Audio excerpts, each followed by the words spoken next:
राम राम साहब। जन जागृति संगठन के अंदर आपका हार्दिक अभिनंदन, हार्दिक स्वागत है।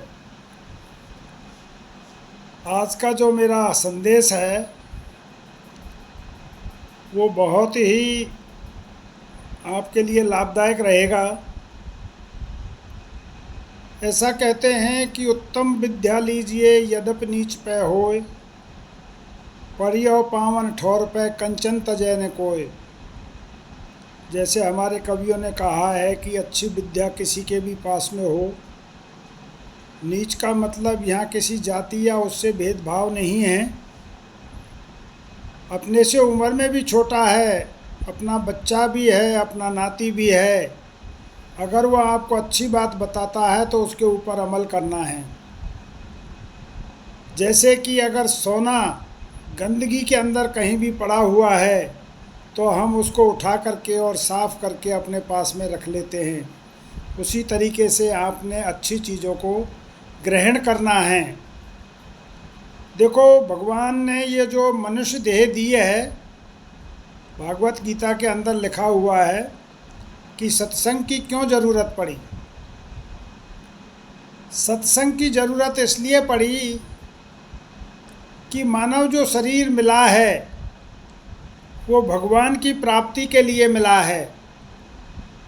भगवान की प्राप्ति का मतलब यह है कि जो भगवान के नज़दीक हो जाता है, करीब हो जाता है, तो उसका जन्म मरण से छुटकारा पा जाता है, वो दोबारा फिर से जन्म नहीं लेता।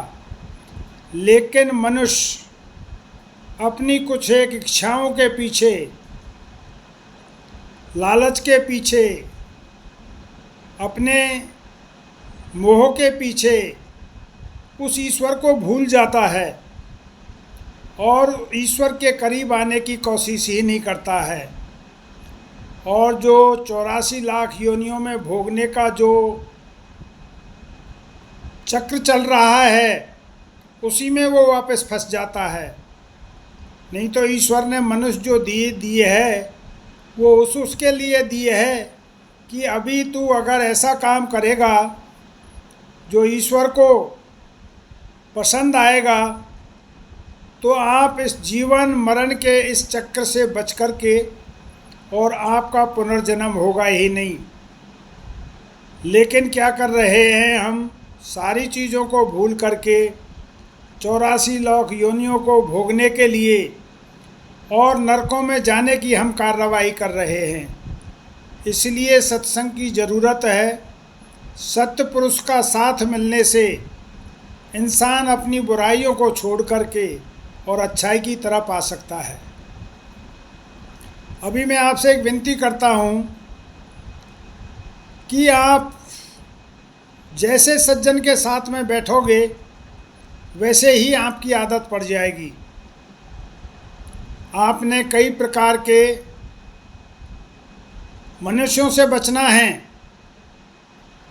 जैसे कि कोई तामसी है, ईर्ष्यालु है, उसको दूसरे की उन्नति के ऊपर उसको बहुत ईर्ष्या होती है।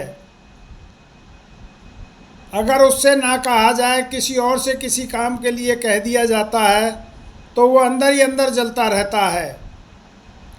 तो इस प्रकार के ईर्ष्यालु आदमी, नफ़रत करने वाले, दूसरे से प्यार नहीं करने वाले और सुबह से शाम तक झूठ बोलने वाले दुराचारी आदमियों से बचने की कोशिश करना है।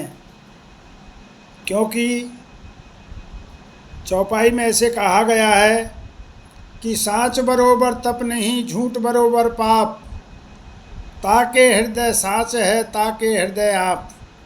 आपका मतलब यहाँ भगवान से है कि जिस मनुष्य के हृदय के अंदर सच्चाई है उसके साथ में हमेशा भगवान रहता है। और ये जो चीज़ें जिस इंसान के अंदर हैं, ना तो उसके घर में कभी सुख शांति होती, ना उस घर के अंदर कभी कोई विकास होता।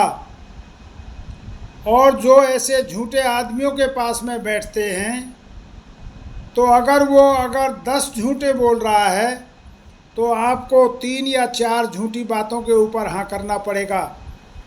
और जो आप झूठी बातों के ऊपर हाँ करोगे उसका असर आपके ऊपर पड़ेगा। आपकी भी संतान को सुख नहीं मिलेगा, आपके घर के अंदर भी प्रोग्रेस नहीं होगी। आपने देखा होगा गाँव के अंदर अक्सर कि जो इस प्रकार के आदमी हैं उनके घर के अंदर कोई प्रोग्रेस नहीं है। जो बड़े बूढ़े छोड़ के गए थे उससे भी वो डाउन में आ गए हैं, और जो उनके पास में बैठते हैं उनकी भी वही स्थिति हो रही है। उनके भी 2-2 3-3 पीढ़ियों से कोई सर्विस में नहीं है, कोई शिक्षा का वो नहीं है, क्योंकि जब वो इस प्रकार के आदमी के पास में बैठेंगे तो उनके अंदर भी वैसे ही गुण आएंगे। संगत का फल तो मिलता है, इसलिए आपने अगर बैठना है सज्जन पुरुषों के पास में बैठो।